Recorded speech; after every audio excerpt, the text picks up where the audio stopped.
Hi అండి. రేపే friendship day కదా!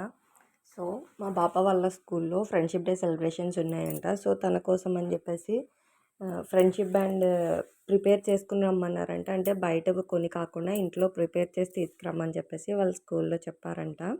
సో, తన కోసం అని చెప్పేసి ఇక్కడ నేను ప్రిపేర్ చేస్తున్నాననమాట. ఏం చేయాలో కూడా నాకు అర్థం కాలేదు. సో, అందుకని చెప్పేసి 2 హెయిర్ బ్యాండ్స్ తీసుకొని ఐస్ స్టిక్ ఉంటుంది కదా! ఆ స్టిక్ తీసుకుని దానికి మిడిల్‌కి కట్ చేసి దానిపైన ఫ్రెండ్ అంటే FRIND అని చెప్పేసి ఫ్రెండ్ స్పెల్లింగ్ నోట్ చేసి దానికి గమ్ వేశాననమాట. ఐ స్టిక్‌కి బ్యాక్ సైడ్ ఒక సైడ్ నేమ్ రాస్తాం కదా! బ్యాక్ సైడ్‌కి గమ్ వేసి హెయిర్ బ్యాండ్‌కి అలా పెట్టేశాను. అలా 2 హెయిర్ బ్యాండ్స్ మేక్ చేశాననమాట. దానికోసం అని చెప్పేసి ఫైనల్ లుక్ వచ్చేసి ఇలా ఉంది. ఇంకెందుకు లేట్, మీరు కూడా మీ ఫ్రెండ్స్‌కి ఫ్రెండ్షిప్ బ్యాండ్ కట్టడానికి రెడీగా ఉన్నారా మరి?